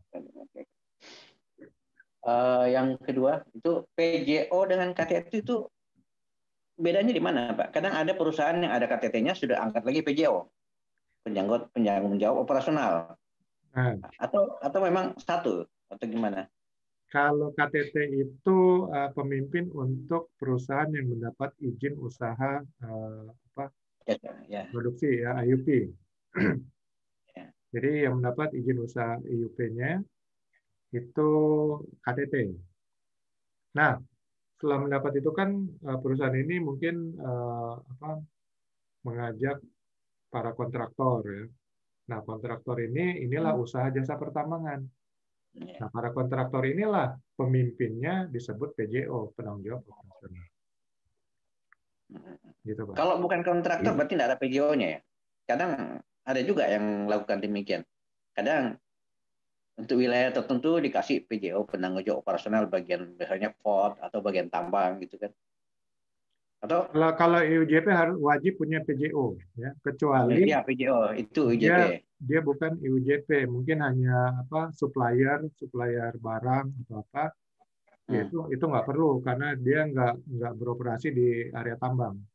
Jadi hanya mungkin kalau dulu ada tanda registrasi, kalau sekarang kayaknya bebas gitu, boleh masuk asal izin KTT dan kait yang kepala inspektur tambang. Enggak. Ini masalah satu company, satu perusahaan. Ada KTT-nya, masih satu induk, Tapi di sisi lain dia ngangkat PJO lagi di area tertentu, enggak? Wah, berarti Atau dia punya anak perusahaan. enggak punya. Hah? Enggak punya. Ya nggak bisa, Pak. Udah ada KTT, ngapain dia pakai PJO? Ah, Kalau kayak Nah. ini Kideko ya, Kideko kan anak perusahaannya Kaltim, Sims Jaya Kaltim. Lalu Ya. ada beberapa anak perusahaannya yang masing-masing punya PJO gitu. Tapi Oke. KTT-nya tetap yang di Kideko. Kemudian, oke, sudah agak paham situ. Kemudian yang tadi respon keadaan darurat, yang dimaksud dengan respon keadaan darurat itu yang mana? Ya kalau Setelah itu kan respon baru, ya. respon keadaan darurat itu dilakukan oleh tim penanggulangan keadaan darurat. Ya. Nah, responnya itu mungkin sudah dibuat namanya perencanaan keadaan darurat ya, atau emergency response plan. Jadi berdasarkan emergency response plan itulah dilakukan respon kalau terjadi keadaan darurat. Oh iya ya. Berarti merespon kejadian semua itu dibuat satu tim untuk meresponsibility merespon itu. Dibuat satu tim dan juga perencanaannya untuk perencanaan. Ya. Oke, paham dari sisi itu. Kemudian ada satu kasus yang saya akan tanyakan. Agak banyak sih saya. Sorry, maaf. Soalnya agak lambat saya masuk tadi. Gini ya, apa namanya? Ada suatu pemegang IP misalnya. Ya. Pada saat dia eksplorasi, dia banyak mengeluarkan dana. Pada saat dia produksi, otomatis dia harus mengeluarkan royalti sekian yang sudah ditetapkan oleh pemerintah. Ya. Ya, tapi pada saat itu dia mengatakan bahwa saya mau menyetor setengahnya aja karena saya sudah banyak membuang uang selama eksplorasi atau sama yang lain. Apa itu bisa demikian atau gimana? Nah, atau tidak boleh sama sekali? Itu tinggal negosiasi dengan pemerintah. Ya, kalau pemerintah tanggung jawab penuhnya bahwa dia harus membayar full biaya produksi bagian daripada produksinya, ya dia harus bayar. Tapi kan namanya pemerintah juga membuka jalur negosiasi. Ya. Ada. Bisa ya? Bahkan sekarang pajak aja ada keringanan pajak dan segala macam bisa diajukan. Bisa. Berarti bisa dinego karena hal-hal tertentu. Bisa hal-hal tertentu dinegosiasikan dengan pemerintah. Oke, kalau kayak gitu ya, karena pernah saya menjabat di suatu wilayah, ya mintanya demikian. Saya agak bingung. Oke. Makasih, Pak. Itu aja. Oke, sama-sama. Baik, kita lanjut nanti jam 1 WITA atau jam 12 WIB ya. Materi selanjutnya. Jadi sekarang silakan mungkin istirahat makan siang dulu. Ya. Saya tadi makan siangnya di ya.